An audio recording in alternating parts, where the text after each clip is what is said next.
Halo teman-teman, perkenalkan nama saya Maria Sidriawati Yuningsiwamu, biasa dipanggil Yutri. Saya mahasiswa program studi pendidikan guru sekolah dasar semester 4 Universitas Flores. Pada saat ini saya akan menjelaskan materi tentang model-model pengembangan bahan ajar di SD. Yang pertama, pengertian model pengembangan bahan ajar. Bahan ajar merupakan segala bentuk materi yang digunakan dalam proses pembelajaran untuk membantu peserta didik memahami suatu konsep atau keterampilan tertentu. Bahan ajar dapat berupa bentuk buku, modul, video, media digital, dan lainnya.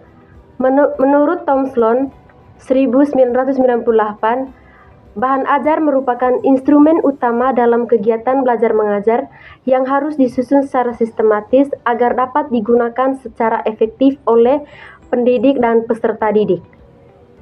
Menurut Regelhood 1999, model pengembangan bahan ajar adalah pendekatan sistematis dalam perancangan dan pengembangan bahan ajar sesuai dengan kebutuhan pembelajaran. Model ini berfungsi sebagai pedoman dalam menyusun materi yang terstruktur dan menarik bagi peserta didik. Yang kedua, jenis-jenis model pengembangan bahan ajar. Pengembangan bahan ajar dapat dilakukan dengan berbagai model yang telah dikembangkan oleh para ahli. Berikut adalah beberapa model pengembangan bahan ajar yang umum digunakan. Yang pertama, model EDY. Model EDY adalah salah satu model pengembangan bahan ajar yang paling sering digunakan. Menurut Brach 2009, model EDY terdiri dari 5 tahap utama, yaitu yang pertama, analisis, yaitu mengidentifikasi kebutuhan pembelajaran, karakteristik peserta didik, serta tujuan pembelajaran yang akan dicapai. Yang kedua, desain, yaitu menentukan struktur bahan ajar, metode penyampaian, serta strategi pembelajaran yang sesuai. Yang ketiga, pengembangan, yaitu membuat bahan ajar dalam bentuk yang telah dirancang sebelumnya. Yang keempat, implementasi, yaitu menggunakan bahan ajar dalam proses pembelajaran untuk diuji efektivitasnya.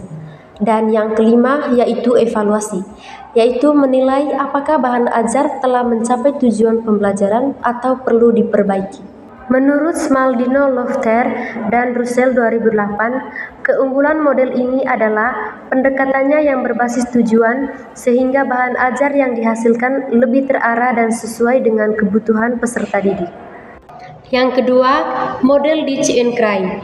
Model Ditch and Cray dikembangkan oleh Walter Ditch and Lau Cray pada tahun 2005. Model ini menekankan pada keterkaitan antara komponen-komponen pembelajaran.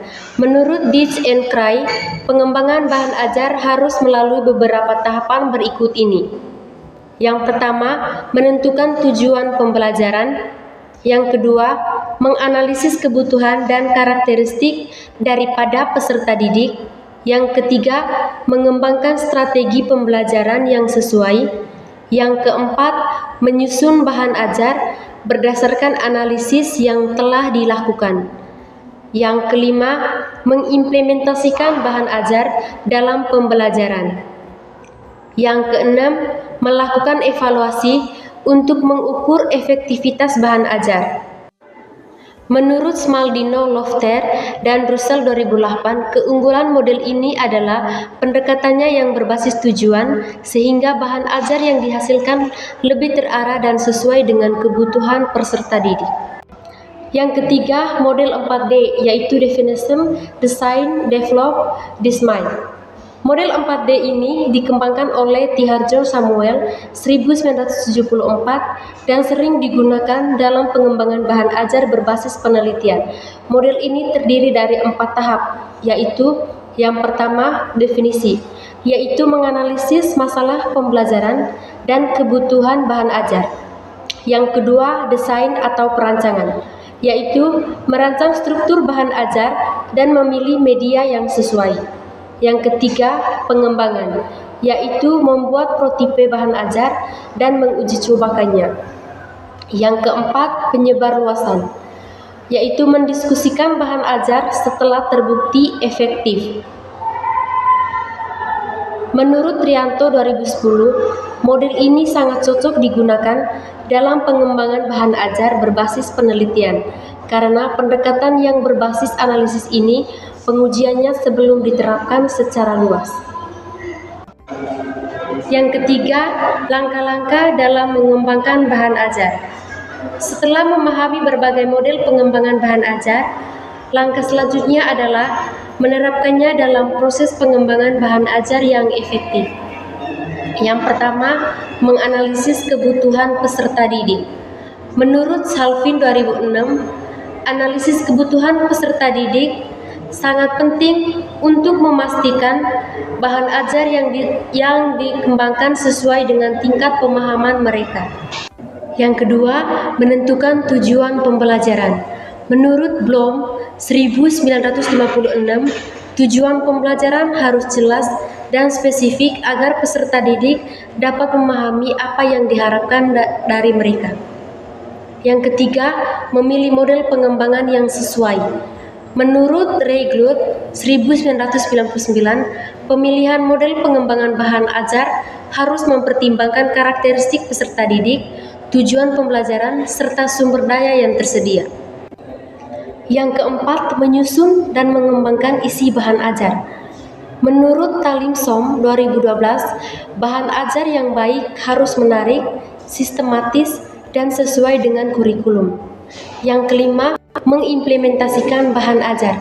Menurut Herlitz, Molenda, dan Russell 2002, implementasi bahan ajar harus dilakukan secara bertahap agar dapat diuji aktivitasnya sebelum digunakan secara luas.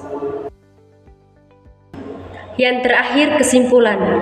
Pengembangan bahan ajar merupakan proses penting dalam pendidikan yang bertujuan untuk meningkatkan efektivitas pembelajaran.